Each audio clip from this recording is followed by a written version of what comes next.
దయచేసి మానుకోండి పోలీస్ సోదరులారా, మేమన్నీ రికార్డు చేస్తా ఉన్నాం.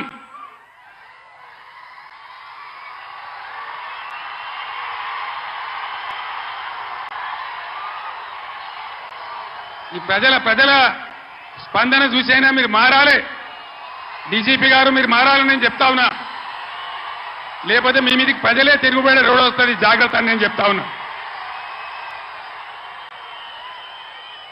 మా కార్యకర్త తెలంగాణ ఉద్యమకారుడు సల్వాజీ మాధవరావు అని కరీంనగర్ జిల్లా ధర్మారంలో పెద్దపల్లి జిల్లాలో ఆయన సోషల్ మీడియాలో ఒక పోస్ట్ పెట్టిండని చెప్పి ఆయన మీద అక్రమ కేసులు పెట్టి ఇలా జైలు తరలించినారు. ఆయన కరీంనగర్ జైల్లో ఉన్నాడు. ఇది మీకు న్యాయమా? డీజీపీకి ఏమైనా గౌరవం ఉంటే ఆ సల్వాజీ మాధవరావు మీద ఏదైతే జరిగిందో దాని మీద స్పెషల్ కమిటీ సీనియర్ ఐపీఎస్ ఆఫీసర్తో ఎంక్వైరీ చేయాలి.